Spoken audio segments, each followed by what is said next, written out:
Hi అండి, ఇవాళ మీ అందరి కోసం ఈజీ వెజిటేబుల్ బిర్యానీ చేసి చూపిస్తాను. కొత్తగా వంట నేర్చుకుంటున్న వాళ్ళు కూడా ఈజీగా త్వరగా చేసేసుకోవచ్చు ఈ వీడియో చూసి. కావాల్సిన పదార్థాలు: carrot 1 cup, beans 1 cup, green peas 1 cup, బంగాళదుంపలు 1 కప్పు, 1 కప్పు ఉల్లిపాయలు, అలాగే 2 పచ్చిమిర్చి. అలాగే మసాలా దినుసులు: చెక్క, లవంగాలు, అనాస పువ్వు, ఇలాచి, అలాగే garam masala 2 spoons, ginger garlic paste 2 spoons, biryani masala మీకు ఇష్టమైనది ఏదైనా వేసుకోండి, అది కూడా 3 స్పూన్లు. నేను డైరెక్ట్గా కుక్కర్లో పెట్టేసుకుంటున్నానండి. ముందుగా 3 స్పూన్ల ఆయిల్ వేసుకున్నాను. ఆయిల్ వేడెక్కాక ఇప్పుడు మసాలా దినుసులు వేసుకుందాము. ఇవి కొంచెం అలా కలుపుకుందాము అంతే. అది కొంచెం వేడెక్కాక ఉల్లిపాయలు వేసుకుందామండి. ఉల్లిపాయలు, పచ్చిమిరపకాయలు వేసుకొని ఒకసారి అలా కలుపుకుందాము. ఇవి కొంచెం బాగా ఫ్రై అవ్వాలి. చూడండి, ఉల్లిపాయలన్నీ బాగా ఫ్రై అయ్యాయి. ఇప్పుడు జింజర్ గార్లిక్ పేస్ట్ వేసుకుందాము.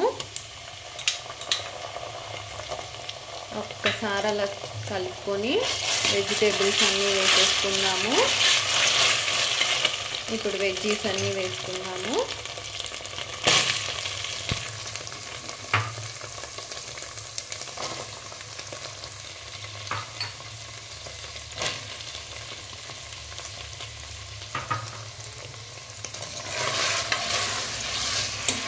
కలుపుకొని గ్రీన్ పీస్ కూడా వేసుకుందామండి.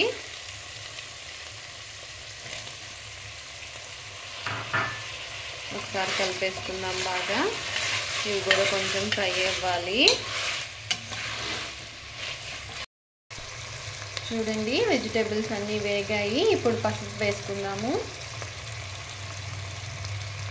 అలాగే గరం మసాలా కూడా వేసుకుందాము. కొంచెం ఉప్పు కూడాను. ఇప్పుడు ఒకసారి వేసేసుకొని కలుపుకుందాము అన్నీ. ఇలా కలుపుకొని మళ్ళీ కాసేపు ఫ్రై అవ్వాలండి, కొంచెం సేపు. ఇప్పుడు కొంచెం బిర్యానీ మసాలా కూడా వేసుకుందాము. మీకు ఇష్టమైన బిర్యానీ మసాలా ఏది ఉంటే అది వేసుకోండి మీరు కూడా. ఒకసారి కలిపేసుకొని ఇంకాసేపు మగ్గనిద్దాము. వెజిటేబుల్స్ అన్నీ ఇలా ఫ్రై అయిపోయాయి చూడండి, బాగా ఫ్రై అయ్యాయి. ఇప్పుడు పుదీనా, కొత్తిమీర కొంచెం వేసుకుందాము. ఇలా పుదీనా, కొత్తిమీర కూడా వేసేసుకొని ఒక్కసారి కలుపుకుందామండి. ఇలా ఒక్కసారి కలిపేసుకుందాము. ఇంకొక నిమిషం పాటు కొంచెం ఫ్రై అవుతుంది, అందాక ఉంచుకుందాము.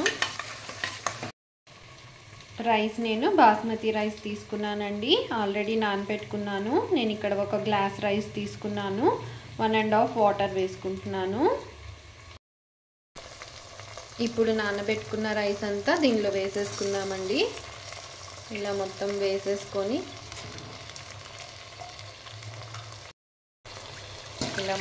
వేసేసుకొని ఒక్కసారి కలుపుకుందాము. ఒకసారి కలిపేసుకొని 3 విజిల్స్ వచ్చేంత వరకు పెట్టుకుంటే రెడీ అయిపోతుందండి.